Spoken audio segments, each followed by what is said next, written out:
ya, kita ulangi aja sedikit ya mengenai remunerasi, malahan di simulasinya nggak terlalu banyak sih. Cuma agak susah sih nyari untuk hal-hal yang bersifat kayak gini ya, agak kalau bisa dibilang sih agak sensitif ya. Agak sensitif karena bedalah dengan gaji pegawai negeri biasa. Kalau remunerasi mungkin kalian sudah pernah dengar atau sering dengar mengenai remunerasi yang diperoleh oleh teman-teman di BLU.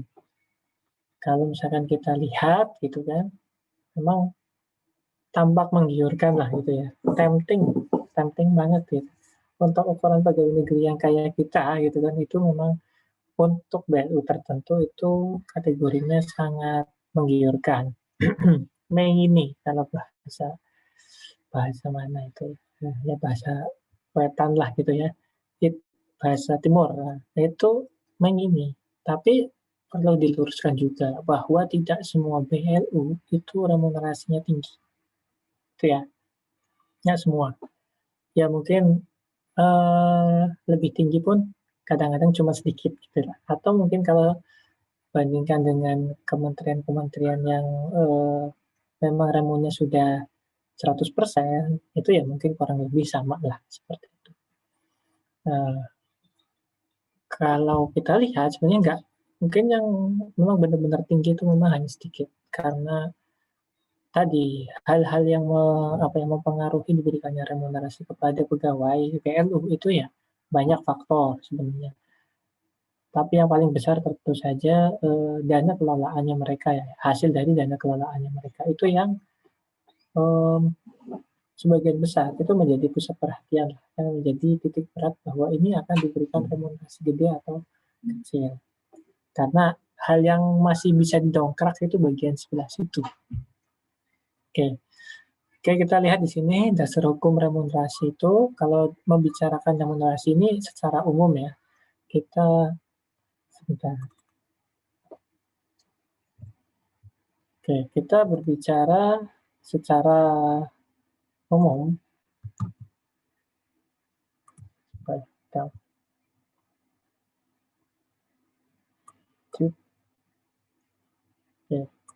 Kalau berbicara remunerasi, nah ini sebenarnya pengertian secara umum. Jadi remunerasi itu bukan hanya tunjangan yang diberikan selain daripada gaji dan tunjangan yang melekat pada gaji, tapi juga termasuk di dalamnya adalah gaji itu sendiri. Jadi ini sebenarnya remunerasi kan istilah umum, gitu, istilah umumnya. Ini yang saat ini yang saya share itu bentuknya PPT ya, karena di PPT ini banyak catatannya, jadi nanti catatannya bisa jadi bahan kalian untuk baca-baca. Kalau yang sebelum-sebelumnya itu kan bentuknya PDF, karena memang nggak ada catatan, jadinya sama saja lah antara PDF atau PPT. Nah, dasarnya di sini adalah pakai PP 23 tahun 2005, kemudian PMK 176 2017, kemudian diturunkan lagi di peraturan teknis yang ditetapkan oleh pemimpin BLU. Jadi nanti berdasarkan PMK yang 176 ini, kemudian di masing-masing BLU itu nanti akan membuat peraturan teknisnya masing-masing. Di rumah sakit bikin sendiri, kemudian di rumah sakit B bikin sendiri, itu di tingkat satkernya ya, itu masing-masing bikin sendiri. Kenapa begitu? Ya, pertama itu untuk pengelolaan di mereka sendiri, kemudian mungkin saja meskipun mirip-mirip antara satu rumah sakit dengan rumah sakit lainnya atau universitas satu dengan universitas lainnya, tapi karakternya ada yang berbeda, ada yang sedikit berbeda. Ada misalkan bagian-bagian yang nggak sama lah antara rumah sakit A dengan rumah sakit B. Satunya lengkap, satunya kurang lengkap. Nah, jadi perlu dibuat aturan teknisnya. Kemudian um, kita lihat di sini ada aspek pemberian remunerasi. Jadi, yang pertama kita lihat ada proporsionalitas. Proporsionalitas ini mempertimbangkan nilai aset yang dikelola, PNBP yang dihasilkan, jumlah SDM yang dimiliki, jumlah mahasiswa atau pasien atau klien. Nah, nilai aset yang dikelola gitu ya. Jadi memang untuk misalkan di BLU-BLU tertentu, terutama di Kementerian Keuangan ya, Kementerian Keuangan itu banyak sekali BLU yang merupakan pengelola dana. Jadi semua BLU yang mengelola dana itu nanti ditaruh di Kementerian Keuangan. Makanya nanti kalian akan melihat kalau di Kementerian Keuangan itu BLU-nya macam-macam. Nah, ada yang BLU sawit. Nah ya, kalau kita mikir kan apa hubungannya kan Kementerian Keuangan sama sawit. Terus ada LPDP. LPDP kan pendidikan. Kenapa nggak ditaruh di Dikti aja, gitu kan? Terus ada yang BP, istilahnya apa ya? Yang reboisasi. Reboisasi itu lebih dekat ke arah kehutanan dan lingkungan hidup. Atau mungkin ada BLU lain yang pemberian hibah yang pernah saya sampaikan. Itu asalnya itu adalah di Kementerian Luar Negeri. Jadi, tapi mereka itu nantinya, bukan nantinya, sekarang ini berada di bawah Kementerian Keuangan. Kenapa ya tadi? Karena mereka mengelola dana, semuanya mengelola dana. Akhirnya memang yang disepakati di level atas mungkin ya, bahwa untuk BLU-BLU yang mengelola dana nanti akan ditaruh di bawah Kementerian Keuangan. Jadi makanya kalau lihat gaduh-gaduh banget ya memang gaduh-gaduh banget.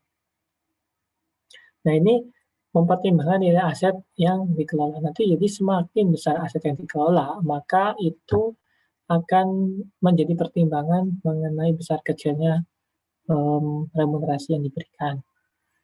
Itu ya, itu proporsionalitas ya mirip-mirip lah. Kalau misalkan kita lihat di standar biaya masukan, itu kita lihat ada honor-honor yang dasarnya juga proporsionalitas.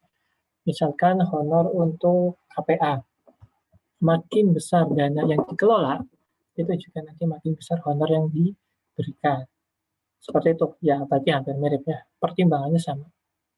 Kemudian dari PNBP yang dihasilkan, nah ini tentu saja karena berdasarkan nanti aset itu, nilainya aset itu gede, tapi kalau memang menghasilkannya kecil, ya tentu saja nanti akan menjadi pertimbangan bahwa um, remunerasi yang dikasih adalah kecil juga. Tuh. Tapi kalau misalkan hasilnya makin besar ya tentu saja nanti bisa jadi pertimbangan untuk memberikan remunerasi yang lebih besar. Bentuknya kan bisa macam-macam nanti kita lihat ya. Kalau misalkan besar makin besar kan tentunya ada bonus semacam gitu. Kemudian jumlah SDM yang dimiliki. Nah, makin besar satu PLU untuk memiliki SDM, ada kemungkinan besarnya juga dia akan mendapatkan secara total bahwa remunerasinya gede.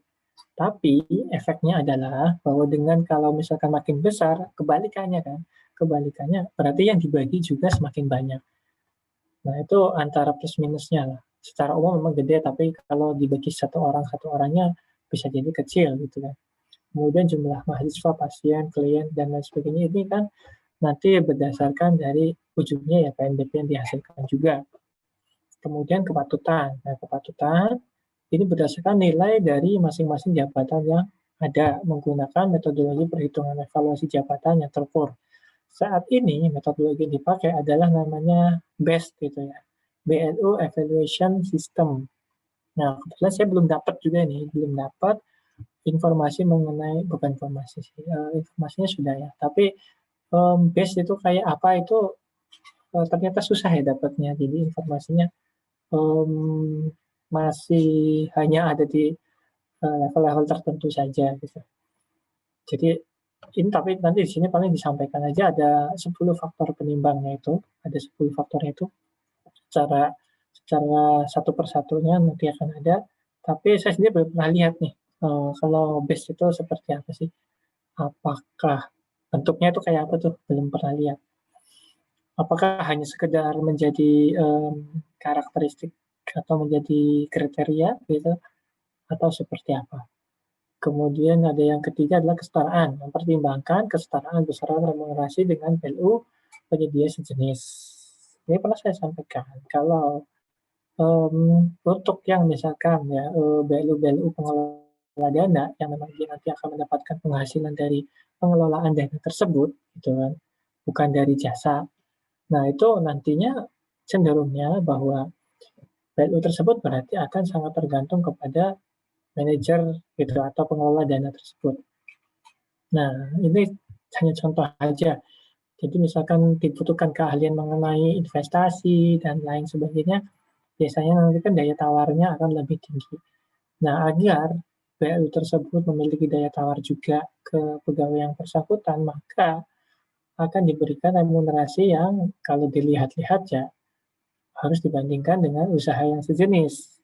Kalau memang dia manajer investasi, berarti harus dilihat juga misalkan di perusahaan-perusahaan ini ya, keuangan ya, Trimegah Securities gitu, itu berapa sih, Schroder berapa, kayak gitu kan.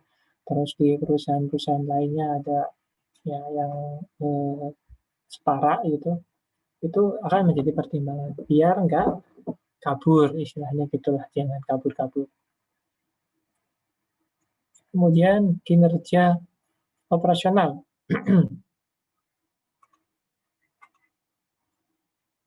Oke, ini kan ada ya. Kemudian kinerja operasional mempertimbangkan kinerja keuangan dan kinerja layanan minimal 3 tahun terakhir, serta proyeksi 3 tahun ke depan. Ini tentunya berlaku bagi BLU-BLU yang sudah berjalan gitu kan. Tapi kalau BLU sebenarnya untuk yang BLU baru pun bisa kalau memang dia benar-benar awalnya dari Satker PNBP. Tapi kalau misalkan dia adalah memang BLU yang awalnya tidak ada gitu, terus jadi ada kayak BLU kemarin saya nyontohin apa ya, itu LDKPI ya, LDKPI yang memberi hibah kepada luar negeri, itu tentunya pertimbangannya adalah langsung dari rumus-rumus atau formula-formula yang sudah ada, kemudian dari dana kelolaan yang sudah yang akan diberikan gitu kepada LDKPI tersebut. Oke, penyusunan perhitungan remunerasi. Nah, ini sebenarnya ya kemarin sudah pernah kita sampaikan mengenai hal ini. Diawali dengan identifikasi organisasi dan jabatannya, kemudian ada analis jabatannya, kemudian dievaluasi jabatan tersebut. Terus baru diketahui nanti job value serta corporate grade-nya, ada produk peer serta job price remunerasinya per orangnya. Tadi ini ada yang 10 metodologi base itu tadi, ada faktor-faktornya. Saya nggak tahu rumusnya di dalamnya ini apa, nggak ngerti saya. Kompetensi teknis, manajerial, komunikasi, kalau secara kualitatif sih mungkin bisa ya. Tapi kalau mungkinan kalau hal-hal begini sebenarnya dikuantifikasi ya, dikuantifikasi entah dengan bobot ataupun lain sebagainya. Jadi agar lebih memudahkan dalam menentukan kira-kira ini nilainya berapa. Jadi meskipun dia kualitatif tapi nanti dikuantifikasi itu nanti akan ketahuan nilainya berapa. Nah, kita lihat di sini. Komponen remunerasi ada gaji, ada honorarium, ada tunjangan tetap, ada insentif, pensiun, pesangon, bonus. Secara umum sama. Secara umum sama ya, kecuali untuk bonus misalkan gitu ya. Bonus itu beda. Di pegawai negeri itu nggak ada bonus. Terus nggak ada pesangon. Kalau yang nanti rencananya mau ada pesangon ya, saya baca-baca di media bahwa memang ada rencana akan pensiun pegawai negeri itu bentuknya adalah pesangon PSUGO ya. Jadi itu nanti langsung diberikan dalam bentuk uang sekaligus. Ya. Itu mungkin akan terasa lebih gede daripada misalkan setiap bulannya kita menerima pensiun kecil. Nah, itu. Tapi kurang tahu juga skemanya nanti seperti apa. Kemudian pensiun ya. Ini yang pertama, kita lihat di sini gaji. Gaji. Nah, gaji ini perlakuannya nih bagi PNS berupa gaji sumbernya itu rupiah murni sebagaimana diterima setiap bulan. Selaku pegawai PNS ditambah gaji sumber PNBP dari perhitungan remunerasi PNBP. Nah, enaknya dari BLU ini adalah dia tetap menerima rupiah murni. Rupiah murni. Jadi meskipun dia memiliki apa ya kewajiban atau memiliki tugas untuk mendapatkan penghasilan, tapi dia dapat juga setiap tahunnya itu alokasi anggaran dari rupiah murni. Dan rupiah murni ini sebagian besar ya, untuk hampir semua BLO itu dipakai untuk pembayaran gaji. Gitu. Dan misalkan kurang, baru nanti diambil dari sumber PNBP. Nah, ini yang PNS. Kalau yang non-PNS, gajinya diambil langsung dari PNBP. Perhitungan remunerasinya PNBP ditambah penyetaraan gaji yang bersumber dari PNBP untuk menyetarkan gaji rupiah murni yang diterima pegawai PNS dengan grade yang setara. Jadi nantinya kalau PNS kan jelas ya, sudah ketahuan golongan 1, 2, 3 gitu kan, 4. Itu sudah jelas golongannya A, B, C, D. Misalkan kalian D3 lulus, berarti kalau masuk pegawai negeri nanti jadi 2C, gitu kan. Kalau S1 masuk pegawai negeri jadi 3A. Nah, nanti makanya nanti kalau kalian lulus, usahakanlah untuk sekolah ya, sekolah meningkatkan pendidikan, naik pendidikannya jadi S1, S2, S3, terserah lah ya. Soalnya ngaruhnya gini, kalau misalkan kalian hanya D3 saja, nanti kalian mentok di, kalau nggak salah 2D saja.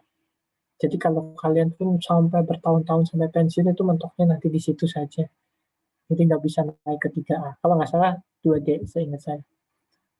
Jadi makanya dengan misalkan kalian sekolah lagi dari D3 terus ekstensi jadi S1, nanti akan naik gitu ya. Jadi nanti grade-nya akan lebih lebar gitu. Mentoknya nggak cuma di 2D, tapi nanti bisa di kalau S1 tuh kalau nggak salah 3D ya, 3D. Seingat saya ya, nanti kalau salah silakan dikoreksi. Nah, jadi nanti ini jadi penting gitu ya. Kalau kayak saya mah agak terlambat untuk S1-nya, dan terlalu lama juga sih untuk S1-nya, karena waktu saya di daerah gitu kan, dan sudahlah gitu kan, kalau sudah di daerah ya sudahlah, gitu. Cukup aja lah D3 gitu. Ternyata ya sambil jalan oke lah, kuliah lah gitu, ternyata kuliahnya beberapa kali cuti gitu, cuti karena anak lahir, itu beberapa kali. Akhirnya dari D3 ke S1 itu saya menempuh 5 tahun. Lebih lama malahan daripada S1, daripada D3-nya. Nah, itu memang karena kuliahnya nggak terlalu semangat ya. Kuliahnya malam gitu kan. Dari jam 7 sampai jam 10 malam itu udah capek sebenarnya tiap hari. Terus malam itu karena malam nggak ada teman satupun yang kebetulan nggak ada teman satupun yang dari kantor gitu. Nggak ada yang di kampus itu. Terus jadi kalau malam kan tahu sendiri jam 7 mulai kuliah berarti kita dari rumah udah habis makan langsung ke kampus. Jadi istilahnya nggak ada interaksi lah dengan mahasiswa lain. Kongko-kongko juga enggak. Jadi begitu tuh ya langsung masuk kelas. Begitu selesai udah jam 10 ya pasti pulang gitu kan. Efeknya saya itu nggak ada teman gitu di kuliah. Jadi kalau mau masuk kuliah itu agak malas karena ada tugas juga. Kadang-kadang kurang terinfo gitu kan. Dan waktu itu belum zamannya ada WhatsApp ya. Belum ada WhatsApp. HP sudah ada. Waktu itu HP sudah ada. Tahun 2002 itu udah ada HP ya. Dan saya udah punya HP gitu kan. Karena udah kerja. Tapi kan zaman itu kan belum ada Android, jadi komunikasi pun susah. Nelpon tuh mahal. Uh, Lebih baik nelpon di wartel gitu kan. Kalau zamannya kalian kan nggak ada wartel ya, orang telekomunikasi, um, kita mau nelpon tuh harus antri dulu. Jadi nanti untuk yang non PNS begitu masuk di jajaran PNS gitu ya, nanti dia akan disetarakan. Tadi, misalkan dia pada saat masuk ke S1, nanti begitu masuk ke lingkungan PNS, kalau di lingkungan PNS, misalkan dia langsung 3A, nah untuk yang S1 pun meskipun dia tidak memperoleh golongan gitu, golongan 3A, tapi dia nanti akan disetarakan dengan 3A. Terutama ini juga dalam hal grade-nya.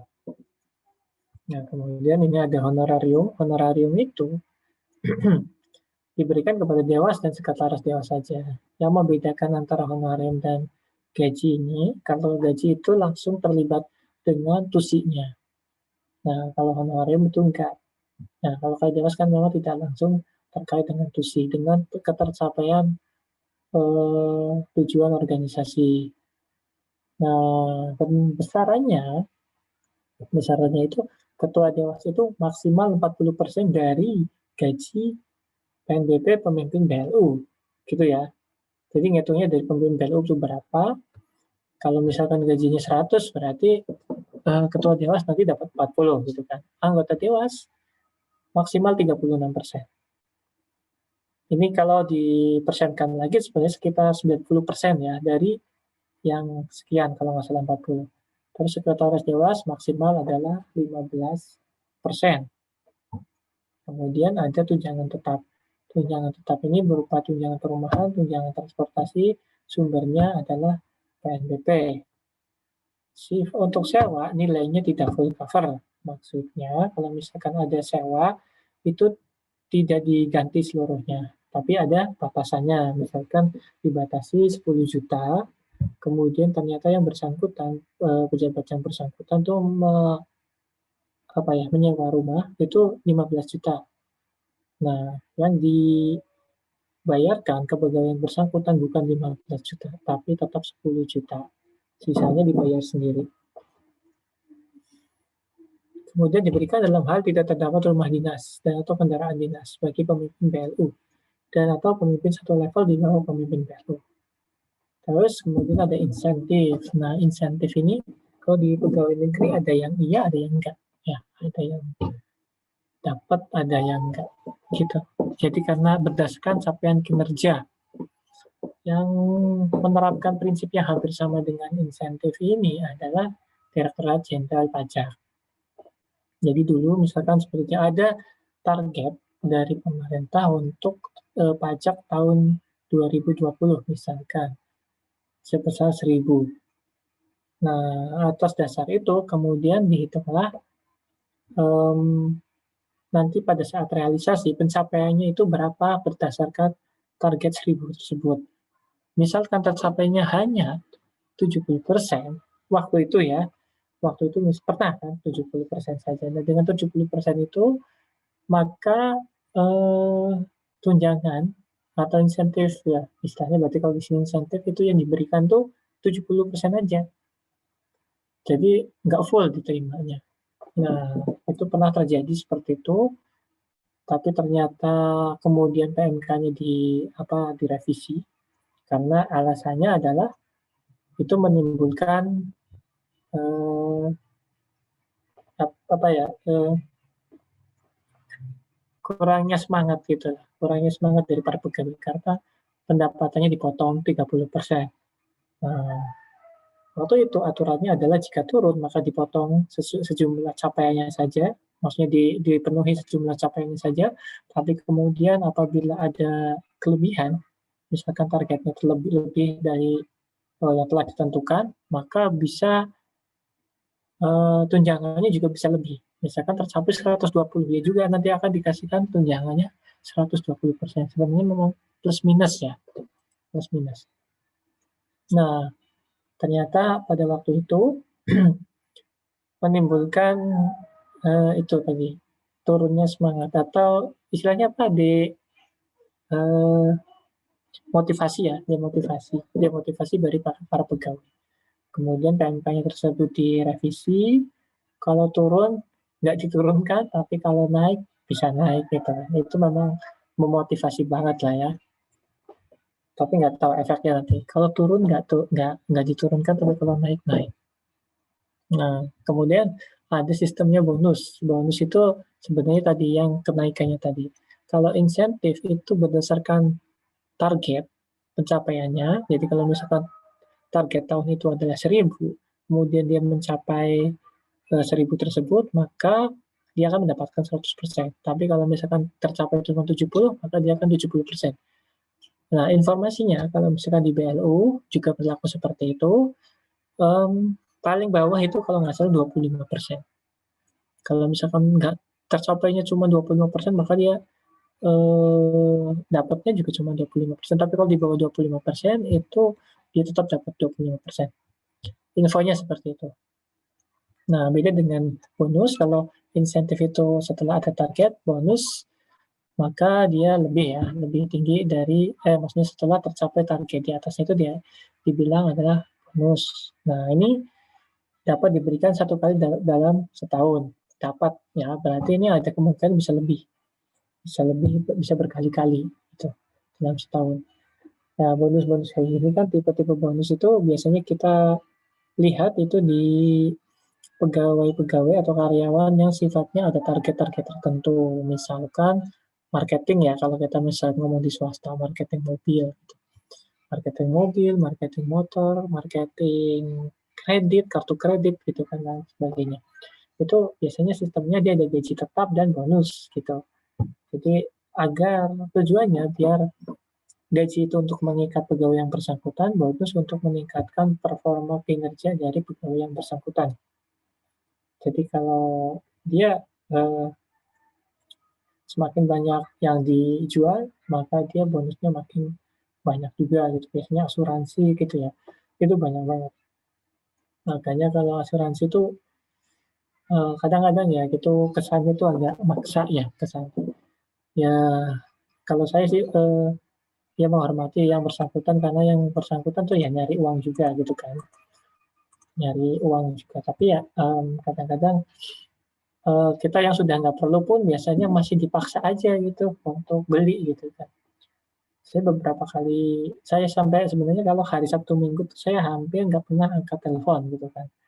Karena kebanyakan orang yang telepon hari Sabtu Minggu tuh kebanyakan marketing dari kartu kredit. Heeh. Nggak marketingnya kartu kredit sih, tapi dia memperoleh data dari kartu kredit. Nawarannya bisa macam-macam, ada asuransi, ada jaminan hari tua, ada pendidikan anak, tabungan pendidikan anak dan lain sebagainya. Dan itu kuat-kuat ya, pada kuat-kuat berargumen dan lain sebagainya. Oke, saya kan orangnya nggak tegaan, jadinya kalau misalkan ada kayak gitu, udah terlanjur diterima gitu, saya tuh susah banget mau nutup gitu ya, mau langsung, sudah ya Mbak, gitu tuh nggak bisa. Jadi, apalagi ini ya, kalau misalkan apa, saya tuh nggak tahu, saya kurang tahu ya kalau misalkan didengerin di sini, saya nggak tahu suara saya tuh kayak bapak-bapak apa kayak ibu-ibu ya, gitu. Saya nggak tahu juga soalnya teknologi ini agak mereduksi suara saya, terus terang mereduksi suara. Jadi kalau misalkan kayak gini kan kelihatan ya, ini pastilah ketahuan saya laki-laki. Tapi kalau di telepon itu pasti saya dikiranya mesti cewek. Gitu. Pasti ibu-ibu gitu. Padahal begitu baca ya namanya Tajudin. Kadang-kadang saya heran juga. Udah bilang Tajudin tapi masih dipanggilnya Bu Tajudin gitu ya. Ya, itu udah itu nggak 1 kali 2 kali, udah berkali-kali sampai yang kemarin terakhir itu ada telepon dari First Media ya, First Media. Ini cerita sedikit, ini pinternya marketing juga ini. Marketing sebuah perusahaan itu saya baru ngerti juga. Jadi saya First Media, saya ditawarin paket untuk internet. Sebenarnya saya perlunya internetnya aja kan, karena kebetulan anak saya semuanya pakai, istri pakai gitu ya, sekolah gitu untuk Zoom dan lain sebagainya. Saya akhirnya First Media daftar. Karena satu-satunya yang bisa lewat depan rumah saya itu First Media. Yang sudah ada ininya ya, yang sudah ada jaringannya. Nah, pada saat awal ditawarin adalah paket yang saya ambil yang tengah kalau nggak salah. Paket ambil yang tengah, anggap saja nilainya 450.000 gitu. Terus ini sudah diskon. Ini sudah diskon ya Pak, selama 1 tahun 450.000. Entar saya ambil level di bawah. Yang 450.000 tapi jadi 380 sekian. Nah, 380 sekian. Jadi awalnya kan 450.000 nih. Nah, kemarin ini kan sudah full 1 tahun nih ditawarin lagi. Minggu depan, tanggal 24, itu masanya habis. Ditawarin lah, Pak, saya dari First Media, nah gitu ya. Bukan Pak Ding, maaf. Bu, saya dari First Media, gitu. Nah, tadi, saya dikira ibu ya. Saya dari First Media menawarkan apa, paket untuk tahun depan Kalau bapaknya tahun kemarin, bapaknya lagi, padahal itu saya sendiri. Bapaknya tahun kemarin itu ambil paket yang paling bawah, gitu. Paketnya untuk 15 Mbps. Nah, sekarang ini ada promo dari kami untuk paket yang 25 Mbps, cukup dibayar dengan 420.000, kayak gitu. Saya bilang, loh, ini saya nggak usah lah ya, Mbak. Saya yang kemarin aja. Kalau yang kemarin kan 300-an kan, Mbak. 380.000. Nah, itu Pak. Nah, kalau yang sekarang itu Bapak mendapatkan promo selama 1 tahun sebesar jadi hanya 420.000. Tapi untuk paket Bapak kemarin kan ambilnya paket yang paling bawah. Paket yang paling bawah itu nggak ada promo Pak, jadi tetap 450.000. Jadi Bapak kalau bayar ambil, jadi saya bilang, jadi kalau saya ambil yang paling bawah itu lebih mahal daripada yang paket yang di atasnya. Tapi saya tetap membayar lebih mahal daripada yang kemarin, kayak gitu ya, paham ya? Soalnya saya dapat paket yang lebih tinggi, 25 Mbps, saya membayar cuma 420. Tapi kalau saya membayar paket yang di bawahnya, membayarnya malahan full 450. Itu cara memaksa pelanggan untuk menaikkan, tapi dengan cara yang begitulah istilahnya. Jadi akhirnya saya harusnya, ya saya yang penting judulnya kan lebih murah. Walaupun eh, apa ya, kadang-kadang merasa ditipu juga nih kalau saya bilang saya ngambil lebih tinggi bisa lebih murah daripada yang lebih mahal. Sebenarnya kayak dipaksa gitu kan, kayak dipaksa untuk ngambil yang gitu. Tapi ya mau nggak mau harus diambil karena itu memang lebih murah. Saya ngambil 15 Mbps itu eh, jadinya 450 karena dianggap nggak ada diskon gitu kan. Nah, sedangkan kalau misalkan ngambil yang 25 malah lebih murah karena ada diskonnya. Ini kan berarti sama aja maksa, maksa untuk ngambil yang tengah. Ini memang teknik-teknik marketing gitu. Dan itu kan nanti akhirnya ke bonus dia. Berarti kalau misalkan makin tinggi yang diambil itu mesti bonusnya makin gede. Jadi kayak dulu misalkan kartu kredit itu saya susah banget daftar kartu kredit dulu ya. Nah, jadi karena saya dulu sering ada usaha di internet pakai PayPal gitu kan, usaha saya di luar negeri. Um, jadi saya perlu kartu kredit, tapi susah. Mau dapat kartu kredit aja susah. Nah sekarang itu malah kayak jor-joran kan. Ditawarin yang silver udah nggak berlaku lagi, itu udah silver, udah nawanya nggak silver lagi, udah platinum, udah apalagi istilahnya, udah pokoknya gitulah di atasnya. Itu udah kayak jor-joran. Kenapa? Karena ternyata memang begitu makin besar eh, batas kredit yang dikasihkan juga ternyata membuat mereka semakin ini mendapatkan bonus yang lebih gede. Padahal ya saya belum berhak mendapatkan platinum gitu kan karena gaji saya juga nggak segitu-gitunya amat gitu kan. Platinum misalkan minimal gajinya 50 juta gitu kan. Saya nggak sampai segitu mas. Saya bilang nggak apa-apa Pak, nanti bisa itu pokoknya nanti Bapak terima aja gitu. Padahal nanti saya tutup juga nih, saya udah kapok lah istilahnya main main kartu kredit sih. Bukan apa-apa ya karena itu tadi sering ditelepon aja. Data saya merasa bahwa privasi hilang ya, privasi benar-benar hilang karena sering banget ditelepon bapak-bapak, mbak-mbaknya agak maksa. Contohnya itu maksa tuh kayak pernah menawarkan itu kartu kredit sama asuransi ya, asuransi kesehatan. Saya bilang, Mbak, saya sudah punya asuransi kesehatan. Oh iya Pak, Bapak kan asuransinya baru satu. Ini buat cadangan Pak. Enggak Mbak, saya asuransinya udah 3. Oh 3 ya Pak. Nah kalau 3 aja Bapak udah punya. Perlu ditambah lagi Pak. Gitu. Aduh, ternyata salah juga. Jadi gini Pak, asuransi kami itu nggak harus Bapak ambil, tapi Bapak cukup ambil uangnya saja. Jadi Bapak bisa mengcopy kwitansi yang dari rumah sakit kemudian Bapak klaim ke saya. Jadi Bapak malahan untung Pak. Saya bilang sakit ke untung.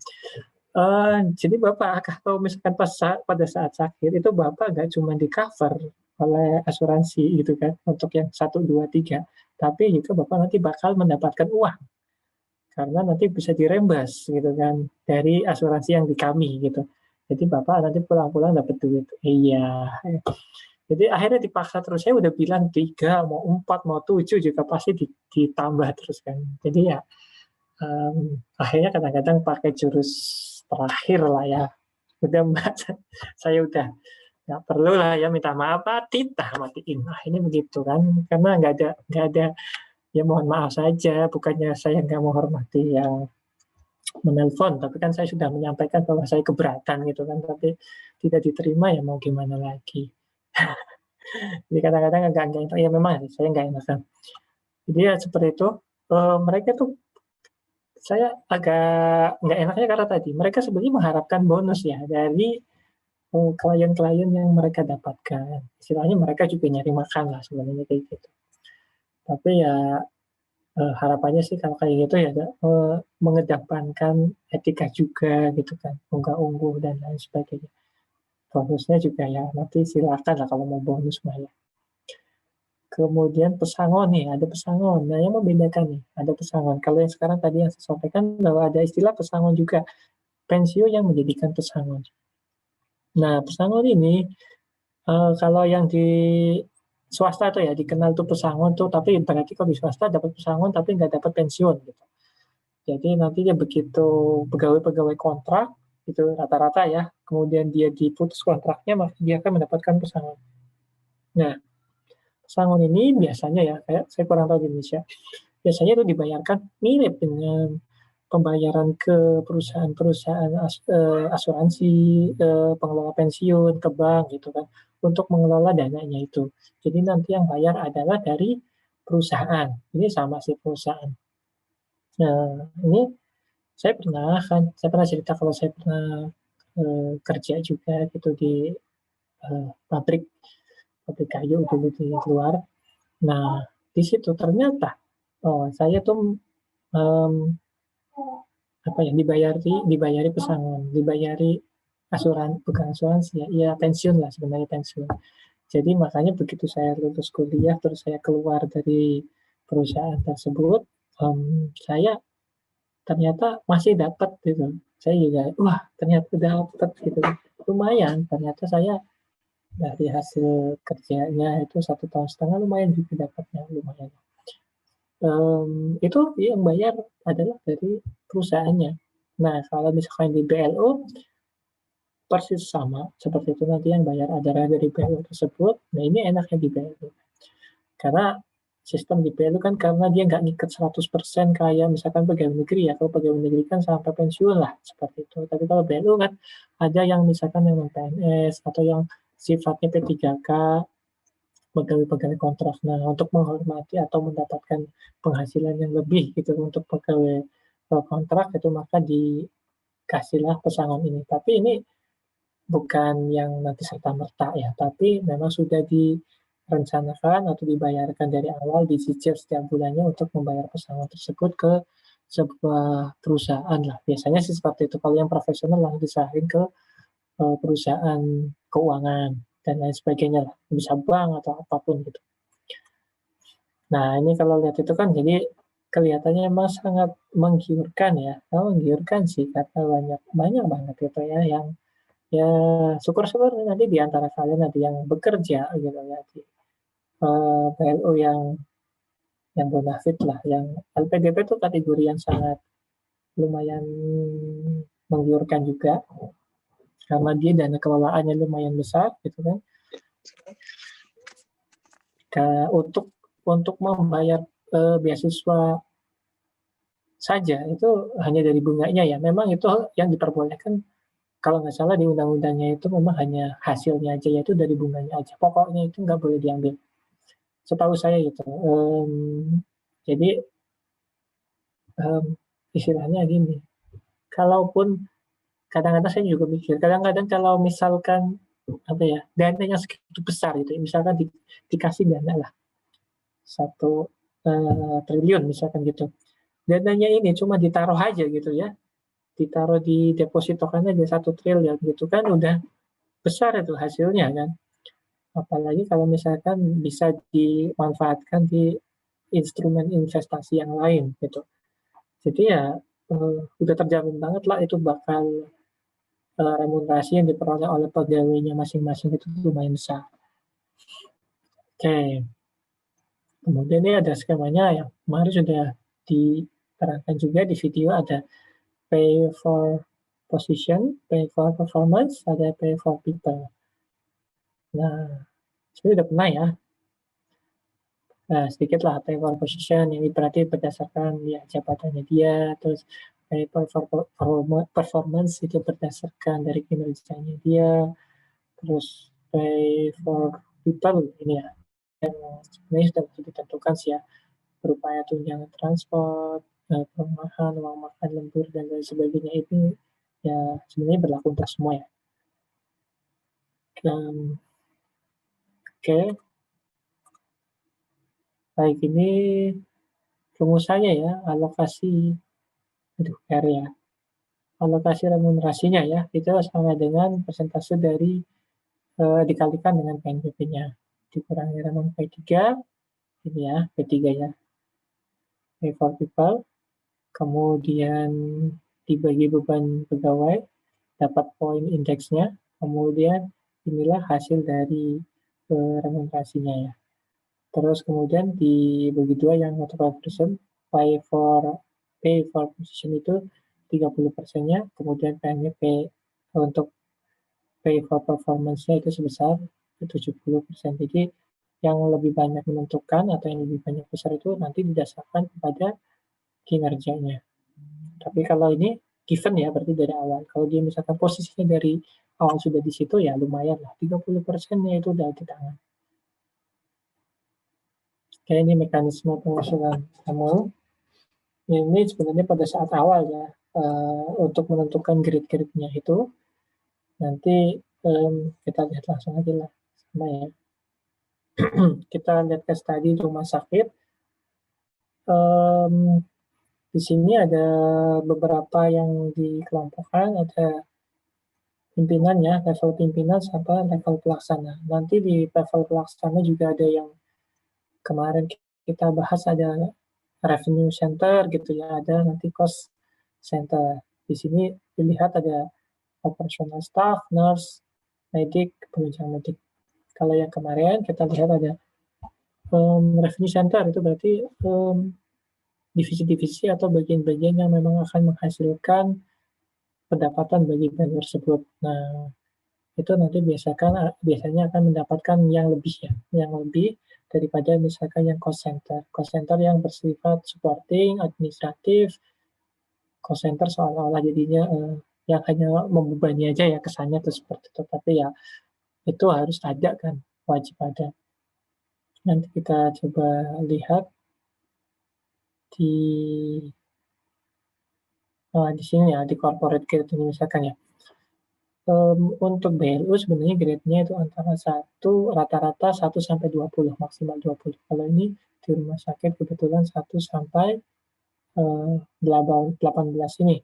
Ini contohnya untuk apa nih, penunjang medik atau nurse, itu dia grade-nya antara 6 sampai 12. Mungkin ya kalau masih baru masuk itu nanti levelnya akan di 6 sini, ya, nanti sudah hitungan berapa tahun, nanti akan ada di sini, atau nanti dia berdasarkan grade-nya misalkan, perawat junior gitu kan, perawat senior, perawatnya dia pertama gitu kan, ataupun perawat utama itu nanti yang akan menentukan dia di grade mana. Kemudian ada yang medik ini, tinggi banget ya, tinggi banget. Direktur utama juga sama ini di levelnya 18. Strategic leader, kelas di sini ya? Oke, di sini 12. Untuk angkanya kayaknya sih nggak nggak dikasih ya, untuk angka-angka. Oke, untuk proporsi pendapatan BLU rumah sakit.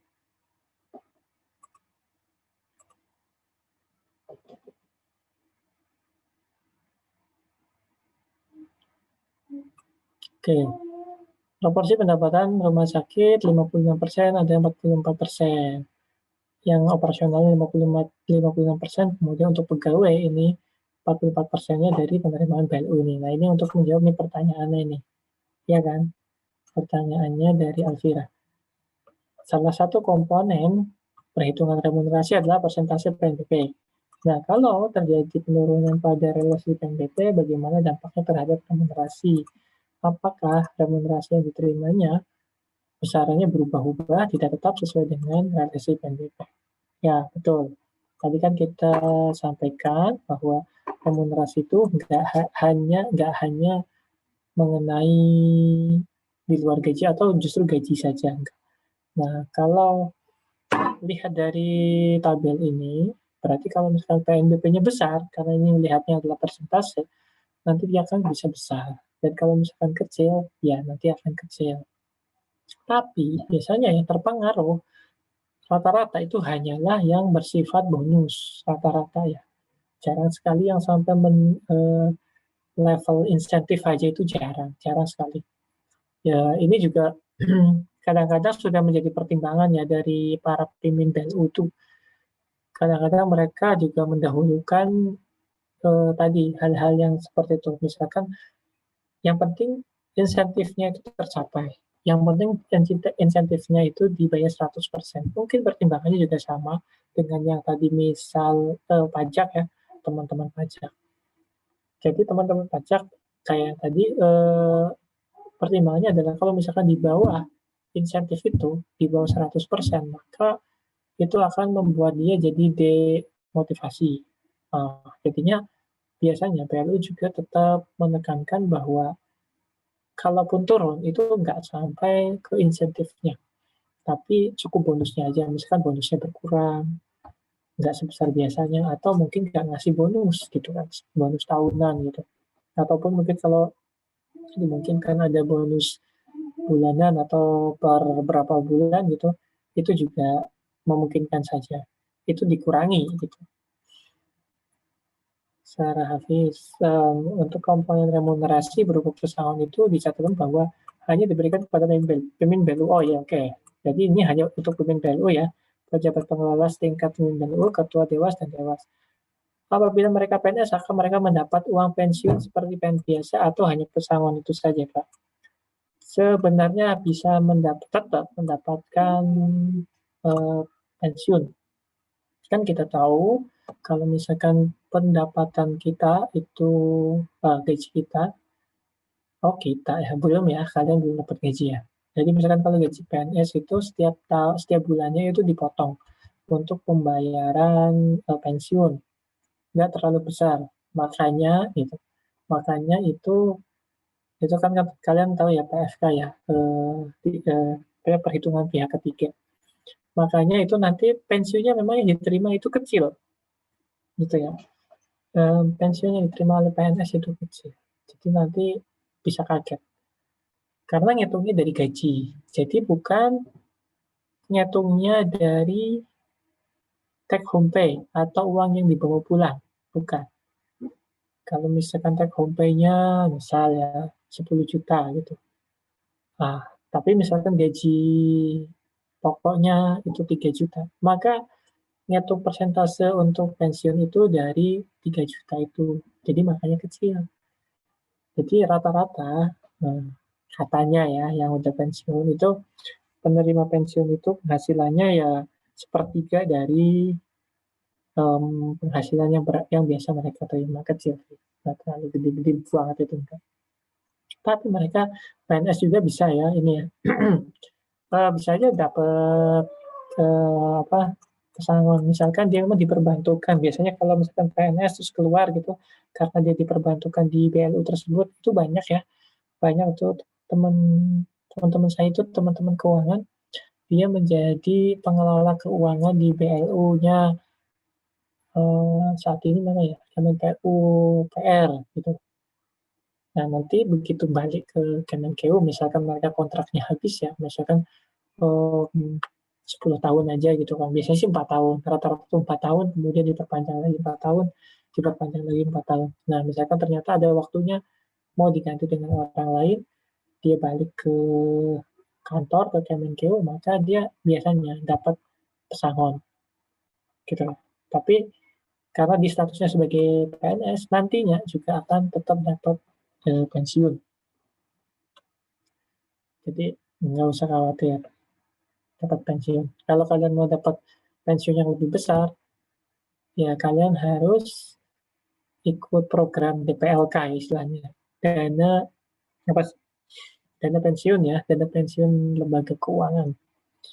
Nah, dana pensiun lembaga keuangan ya sebenarnya sama prinsipnya dengan yang kita tabung tiap bulan itu, kemudian nanti pada saat kita pensiun, uang itu baru bisa kita ambil. Jadi nanti ya pas pada saat pensiun diambilnya juga nanti akan banyak, bisa langsung atau bisa berbulan-bulan, itu nanti ya rasanya juga akan gede jadinya ya. Oke, tadi ya performance based itu persentasenya lebih gede ya, yang diperhitungkan sebagai perhitungan Raymond itu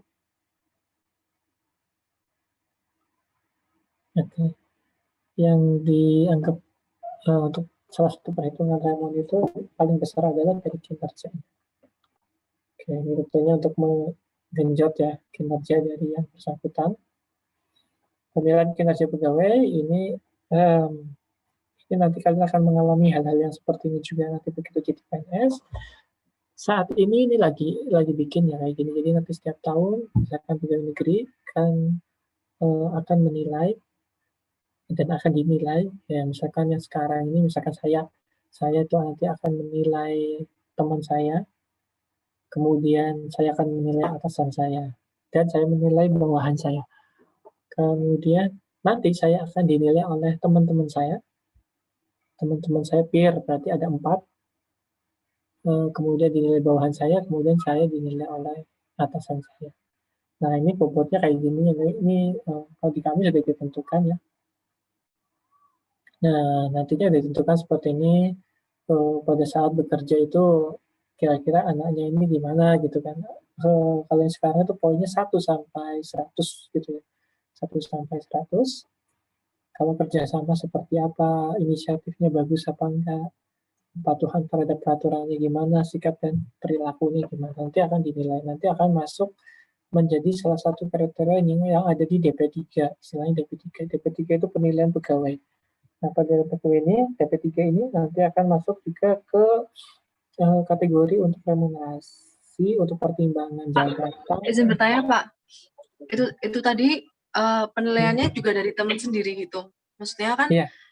apa nanti nggak ada kayak cuman istilahnya kayak formalitas saja karena nggak enak. Maksudnya kan tau lah kalau sama teman atau apa kan pasti kayak ya ditinggiin gitu loh. Itu gimana Pak?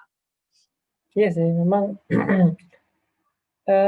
kelemahannya memang kayak gitu sih. Benar, kelemahannya itu seperti itu, apalagi di level pegawai negeri ya, yang kalau pegawai negeri kan kalau bisa dibilang aman, terus nggak ada persaingan gitu kan ya, nggak ada persaingan. Jadi istilahnya ya nggak ada berusaha untuk menjatuhkan atau apa ya, fair-fairan gitu. Ya betul sih, nyatanya sih memang seperti itu. Kadang-kadang kita sepakat dulu,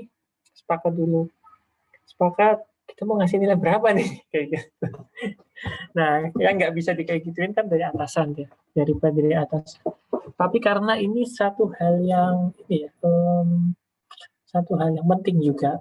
Pentingnya kenapa? Karena misalkan untuk penilaian kenaikan jabatan atau kenaikan golongan gitu yang setiap rutin tiap tahun, tiap 2 tahun sekali, itu juga mempertimbangkan DP3 ini.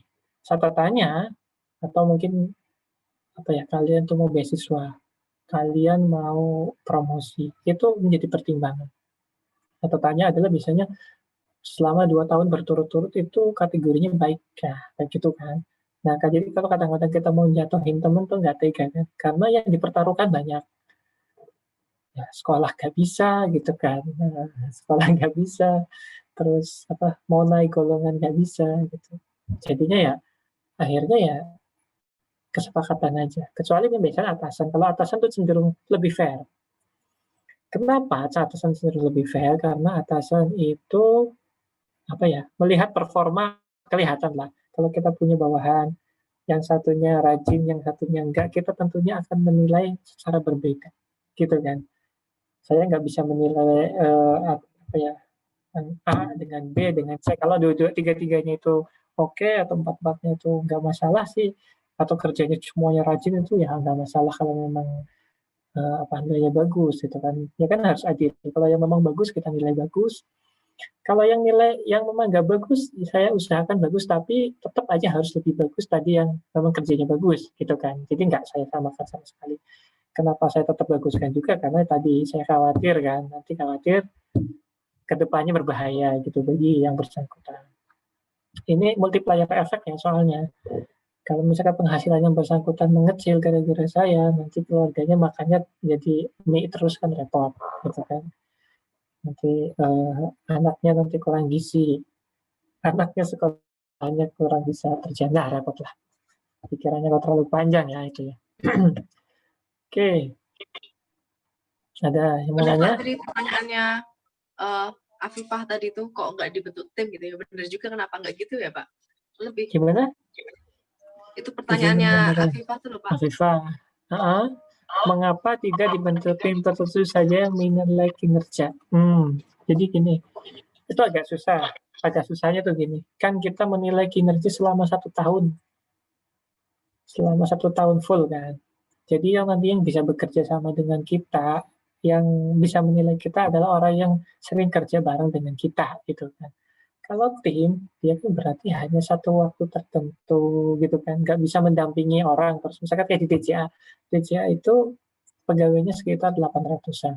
Kalau misalkan dibentuk tim, isinya orang berapa? Berapa istilahnya? 20 bisa menilai semuanya. Itu ini apa ya? Kurang efektif. Sama sih sebenarnya sama. Sama-sama nggak efektif sebenarnya. Sama-sama nggak efektif. Dan itu nanti jadi beban berat bagi yang tim ya. Ini akhirnya juga nanti bakal ya sama bahwa itu akan jadi formalitas juga. Nah, kecuali orangnya itu dari luar. Tapi kalau dari luar juga tadi sama ya, yang dinilai adalah kerja selama 1 tahun. Bagaimana orang tersebut bisa menilai dengan fair kalau dia tidak bekerja sama bareng, gitu kan? Itu sih. Jadi emang agak ya itu bagi pegawainya sendiri plus minus.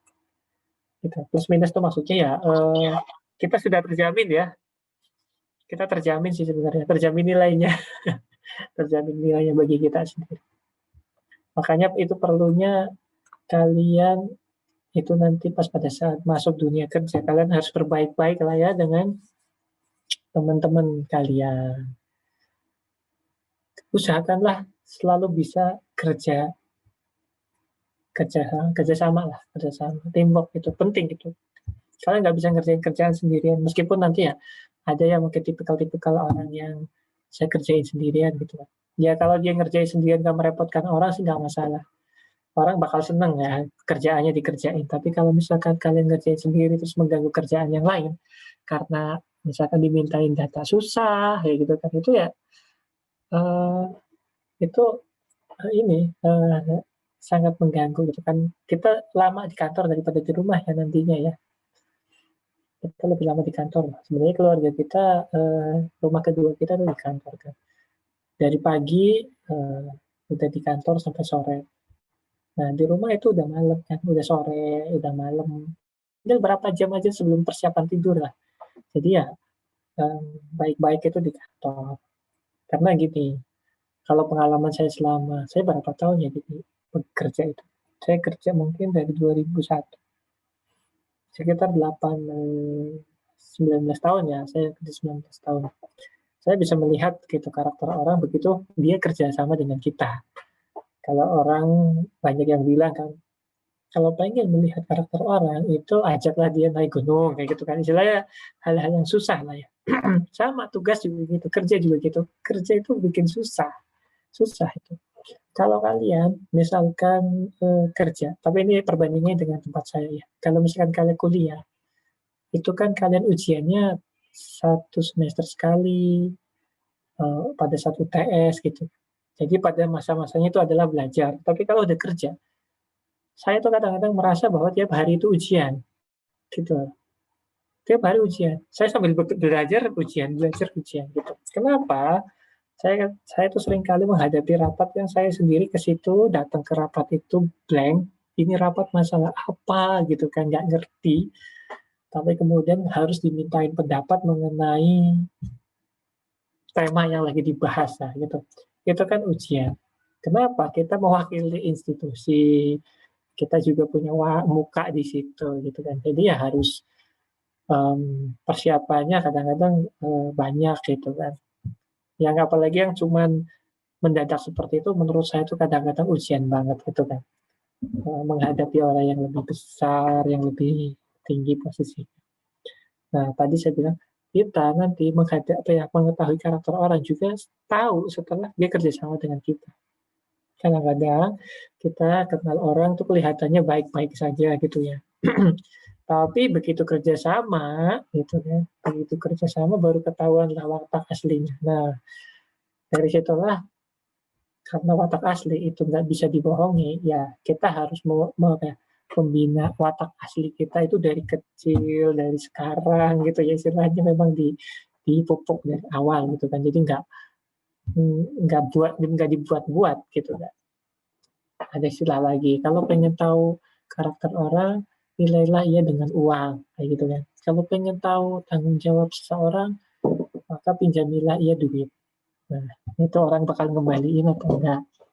Kalau pengen tahu orang itu amanah atau enggak, kerjasamalah dengan dia gitu kan untuk suatu usaha, nanti ketahuan amanah atau enggak. Ini benar-benar, ya ini benar juga sih sebenarnya. Karena pengalaman teman-teman saya, karena saya orang Tegal, banyak teman-teman atau yang usaha warteg gitu ya, kayak usaha warteg itu berlaku untuk kasus ini, pasal ini. Jadi kayak usaha makanan gitu itu menurut mereka itu rumusnya itu jangan sampai dikasihkan ke orang lain gitu. Warteg itu harus dipegang oleh sendiri. Warteg itu sangat menggiurkan. Kenapa? Karena perputaran uangnya itu cepat banget. Meskipun dia sedikit ya istilahnya untungnya sedikit, tapi perputaran cepat banget jadi hasilnya jadi besar. Nah, karena perputaran uang cepat banget itu, warteg-warteg yang tidak dikelola sendiri atau oleh keluarga sendiri itu rata-rata bangkrut. Beberapa tetangga saya misalkan dia dibeli warteg, di usaha warteg di situ, terus kemudian diserahin ke salah satu orang yang menjadi kepercayaannya dia, rata-rata itu pasti bangkrut, pasti habis. Nah itu nggak tahu tuh prinsipnya kalau orang Padang kayak apa. Tapi kalau orang warteg pasti mereka harus pegang sendiri uangnya gitu. Dan itu tadi rumus yang tadi berlaku. Jika kalian pengen tahu karakter seseorang itu amanah atau enggak, itu maka cobalah dia untuk dikasih uang untuk usaha. Dan banyak hal lah yang uang itu nggak dihabisi. Oke, oke lah ya. Ini rumus-rumus saja. Kemudian ini juga contohnya aja. Ini angka-angkanya itu angka asumsi ya. Angka asumsi aja. Ini 1 bulan 20 juta, berarti 12 tahun 240 kayak gitu-gitu ya. Oke, ini juga angkanya asumsi ya. Mohon maaf. Jadi kalau tinggal pengalian tinggal dikalikan aja sih sebenarnya. Jadi nggak ada yang spesial. Oke, apa lagi?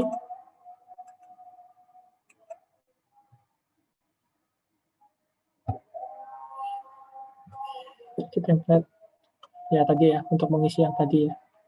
Untuk menentukan tadi di grade-nya berapa ini. Kemudian ini ada nilai jabatannya juga pegawai, totalnya berapa nanti dihitung. Oke, udah asar nih soalnya ya. Saya sebenarnya hari ini kan belum jatahnya untuk ngajar, jadi saya agak mencuri-curi waktu ini di kantor. Kayaknya sih nggak ada rapat, untungnya nggak ada rapat. Padahal tadi saya berturut-turut rapatnya. Jadi masih 1 jam, ya nggak apa-apa lah ya. Saya lumayan sih, udah 1,5 jam, berarti saya udah 1,5 jam. Ada yang mau ditanyain? Ada yang langsung berminat ke BLU atau Oh iya ya, kalau saya baca-baca informasinya bahwa oh ya kalian sudah menentukan ini belum? Kementerian belum? Sudah?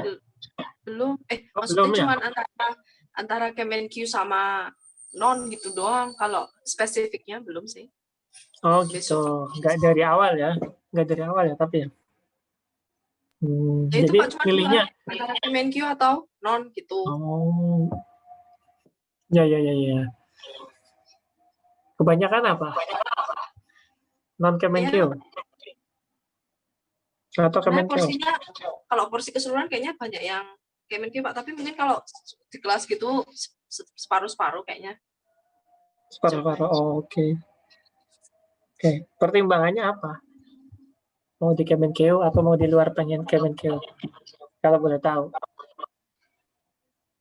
Masing-masing orang beda-beda lah Pak. Kalau kalau saya Kamu dulu apa, tuh Fe? benar kayak aku Kemenq itu pun karena aku orangnya santai banget. Jadi waktu itu pun laptopku lagi rusak, apa ya, aku daftarnya di mana, telepon sama temen